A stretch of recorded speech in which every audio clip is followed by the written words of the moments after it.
Arthur Conan Doyle. A Study in Scarlet. Part 1. Being a reprint from the reminiscences of John H. Chapter I. Mr. Sherlock Holmes. In the year 1878 I took my degree of Doctor of Medicine of the University of London, and proceeded to Netley to go through the course prescribed for surgeons in the army. Having completed my studies there, I was duly attached to the 5th Northumberland Fusiliers as assistant surgeon.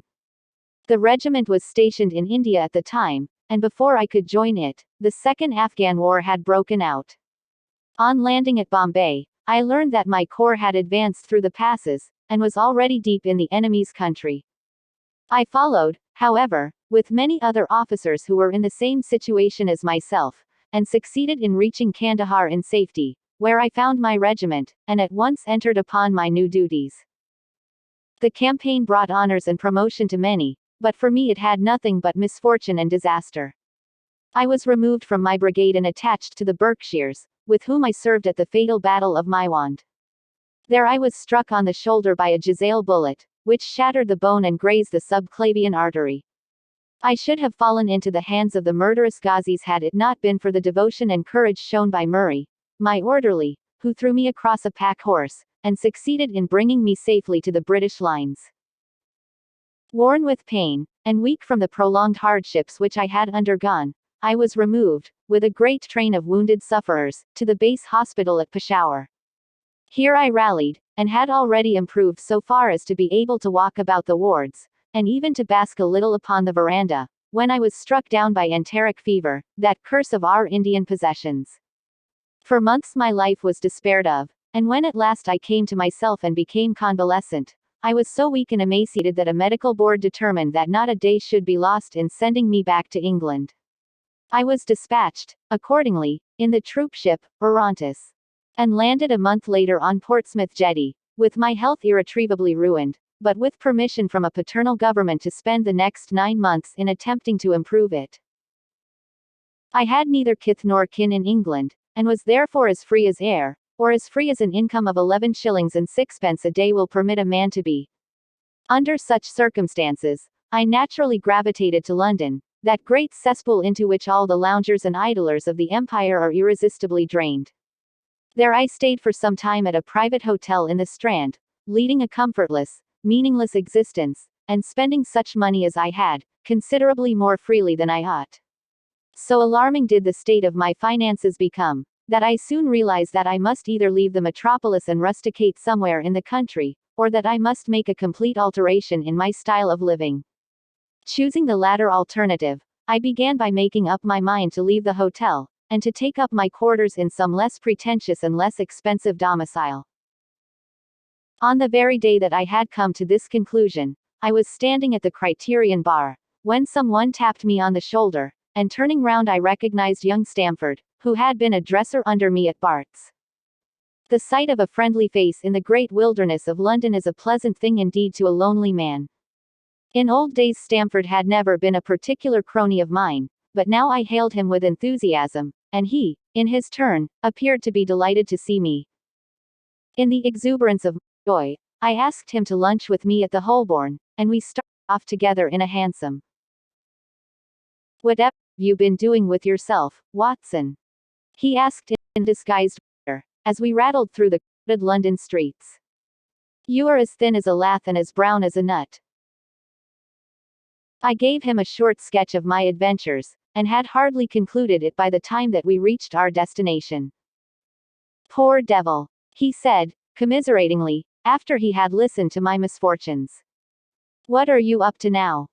"Looking for lodgings," I answered, trying to solve the problem as to whether it is possible to get comfortable rooms at a reasonable price. "That's a strange thing," remarked my companion. "You are the second man today that has used that expression to me." "And who was the first?" I asked. "A fellow who is working at the chemical laboratory up at the hospital.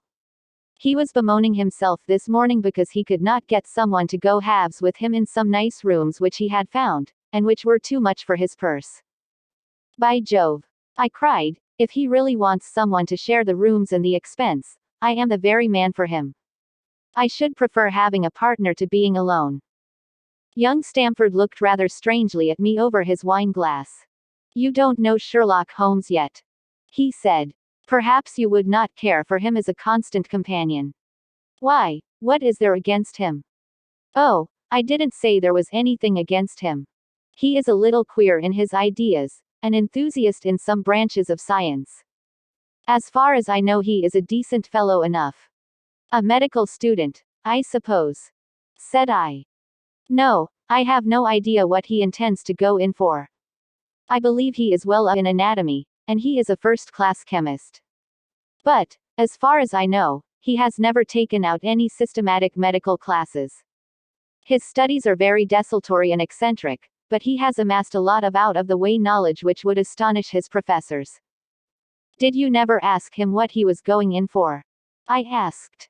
No. He is not a man that it is easy to draw out, though he can be communicative enough when the fancy seizes him. I should like to meet him, I said.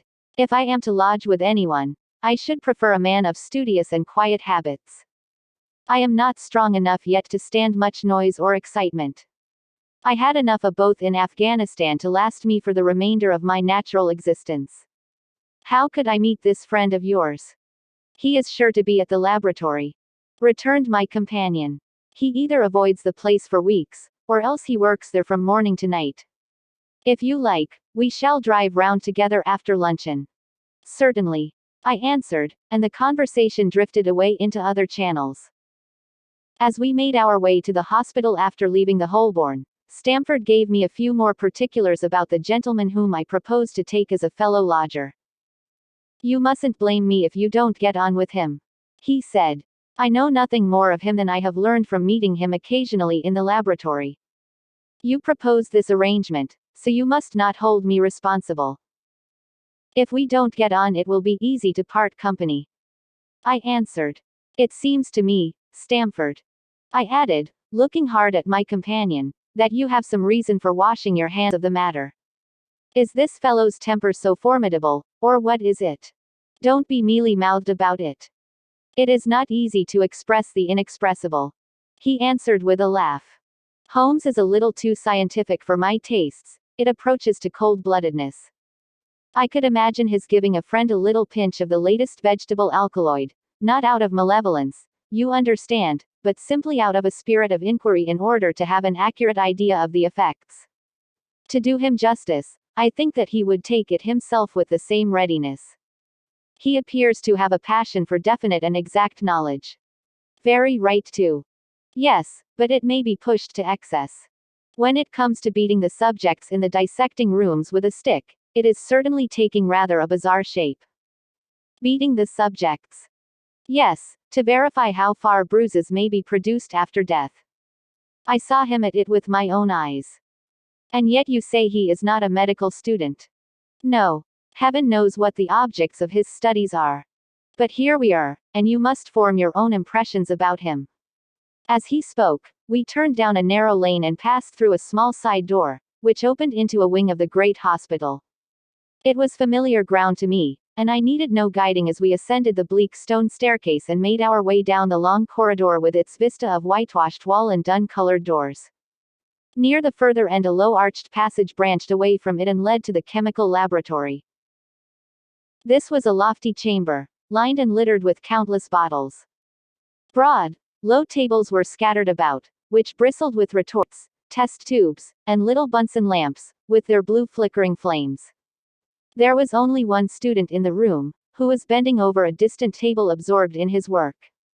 At the sound of our steps he glanced round and sprang to his feet with a cry of pleasure. I've found it! I've found it! He shouted to my companion, running towards us with a test tube in his hand. I have found a reagent which is precipitated by hemoglobin, and by nothing else. Had he discovered a gold mine, greater delight could not have shone upon his features. Dr. Watson, Mr. Sherlock Holmes, said Stamford, introducing us. How are you? He said cordially, gripping my hand with a strength for which I should hardly have given him credit. You have been in Afghanistan, I perceive. How on earth did you know that? I asked in astonishment. Never mind, said he, chuckling to himself. The question now is about hemoglobin. No doubt you see the significance of this discovery of mine. It is interesting, chemically, no doubt. I answered, but practically. Why, man, it is the most practical medico-legal discovery for years. Don't you see that it gives us an infallible test for blood stains? Come over here now. He seized me by the coat sleeve in his eagerness, and drew me over to the table at which he had been working. Let us have some fresh blood, he said, digging a long bodkin into his finger, and drawing off the resulting drop of blood in a chemical pipette. Now, I add this small quantity of blood to a liter of water. You perceive that the resulting mixture has the appearance of pure water. The proportion of blood cannot be more than 1 in a million. I have no doubt, however, that we shall be able to obtain the characteristic reaction. As he spoke, he threw into the vessel a few white crystals, and then added some drops of a transparent fluid. In an instant the contents assumed a dull mahogany color, and a brownish dust was precipitated to the bottom of the glass jar. Ha! Ha! He cried, clapping his hands, and looking as delighted as a child with a new toy. What do you think of that? It seems to be a very delicate test, I remarked. Beautiful. Beautiful. The old Guillacium test was very clumsy and uncertain. So is the microscopic examination for blood corpuscles. The latter is valueless if the stains are a few hours old. Now, this appears to act as well whether the blood is old or new. Had this test been invented, there are hundreds of men now walking the earth who would long ago have paid the penalty of their crimes. Indeed, I murmured. Criminal cases are continually hinging upon that one point. A man is suspected of a crime months perhaps after it has been committed. His linen or clothes are examined, and brownish stains discovered upon them. Are they blood stains, or mud stains, or rust stains, or fruit stains, or what are they? That is a question which has puzzled many an expert, and why? Because there was no reliable test. Now we have the Sherlock Holmes test, and there will no longer be any difficulty. His eyes fairly glittered as he spoke, and he put his hand over his heart and bowed as if to some applauding crowd conjured up by his imagination. You are to be congratulated, I remarked, considerably surprised at his enthusiasm. There was the case of von Bischoff at Frankfurt last year. He would certainly have been hung had this test been in existence. Then there was Mason of Bradford, and the notorious Muller, and Lefebvre of Montpellier, and Samson of New Orleans. I could name a score of cases in which it would have been decisive. You seem to be a walking calendar of crime, said Stamford with a laugh. You might start a paper on those lines. Call it the police news of the past.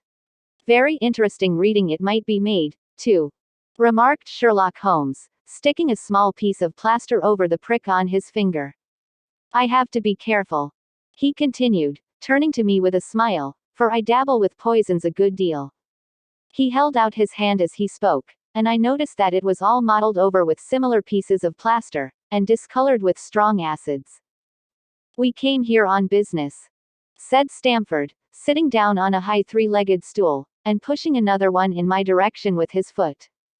My friend here wants to take diggings, and as you were complaining that you could get no one to go halves with you, I thought that I had better bring you together.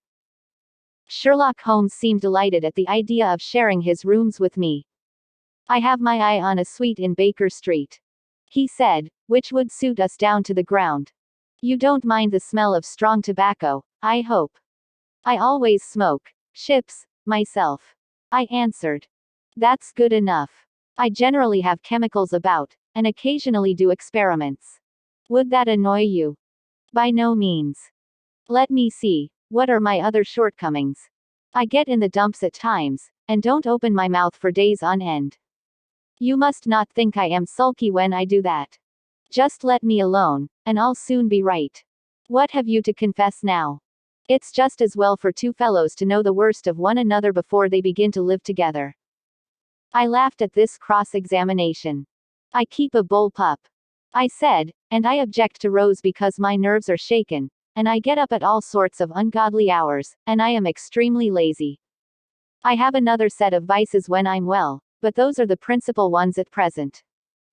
Do you include violin playing in your category of rows? he asked, anxiously. It depends on the player. I answered. A well-played violin is a treat for the gods, a badly played one. Oh, that's all right. He cried, with a merry laugh. I think we may consider the thing as settled, that is, if the rooms are agreeable to you. When shall we see them? Call for me here at noon tomorrow, and we'll go together and settle everything. He answered. All right, noon exactly, said I, shaking his hand.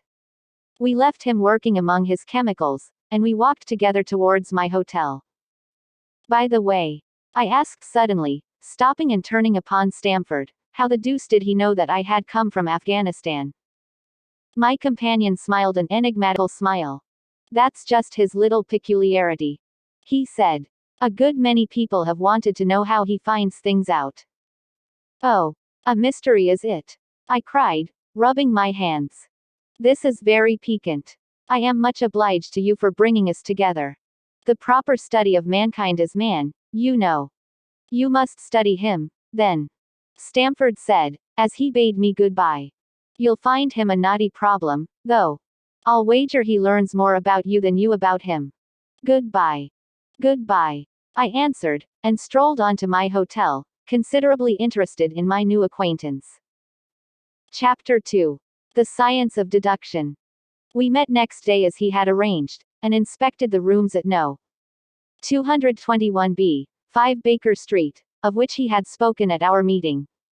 They consisted of a couple of comfortable bedrooms and a single large airy sitting room, cheerfully furnished, and illuminated by 2 broad windows. So desirable in every way were the apartments, and so moderate did the terms seem when divided between us, that the bargain was concluded upon the spot, and we at once entered into possession. That very evening I moved my things round from the hotel, and on the following morning Sherlock Holmes followed me with several boxes and portmanteaus. For a day or two we were busily employed in unpacking and laying out our property to the best advantage. That done, we gradually began to settle down and to accommodate ourselves to our new surroundings. Holmes was certainly not a difficult man to live with. He was quiet in his ways, and his habits were regular. It was rare for him to be up after 10 at night, and he had invariably breakfasted and gone out before I rose in the morning. Sometimes he spent his day at the chemical laboratory, sometimes in the dissecting rooms, and occasionally in long walks, which appeared to take him into the lowest portions of the city. Nothing could exceed his energy when the working fit was upon him. But now and again a reaction would seize him, and for days on end he would lie upon the sofa in the sitting room, hardly uttering a word or moving a muscle from morning to night. On these occasions I have noticed such a dreamy, vacant expression in his eyes, that I might have suspected him of being addicted to the use of some narcotic, had not the temperance and cleanliness of his whole life forbidden such a notion. As the weeks went by, my interest in him and my curiosity as to his aims in life, gradually deepened and increased. His very person and appearance were such as to strike the attention of the most casual observer. In height he was rather over 6 feet, and so excessively lean that he seemed to be considerably taller. His eyes were sharp and piercing, save during those intervals of torpor to which I have alluded.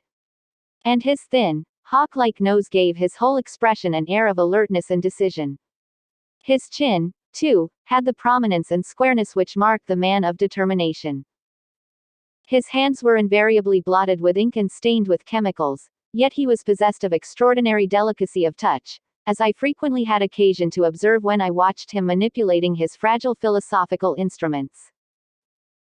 The reader may set me down as a hopeless busybody, when I confess how much this man stimulated my curiosity, and how often I endeavored to break through the reticence which he showed on all that concerned himself. Before pronouncing judgment, however, be it remembered, how objectless was my life, and how little there was to engage my attention.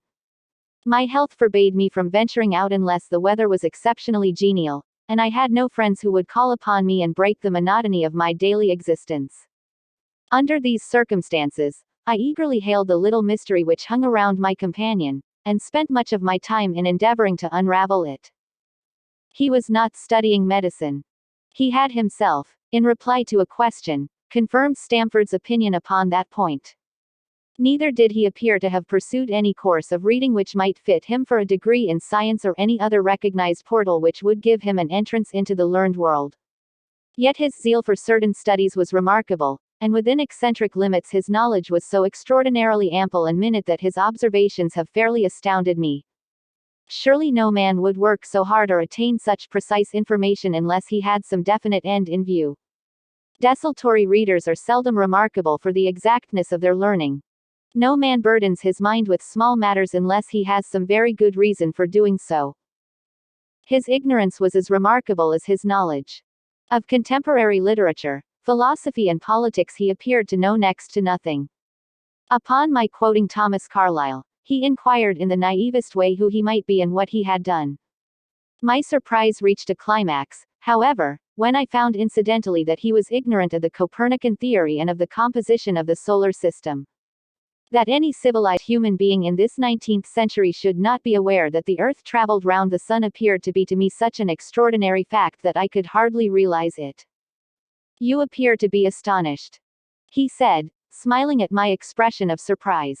Now that I do know it, I shall do my best to forget it. To forget it.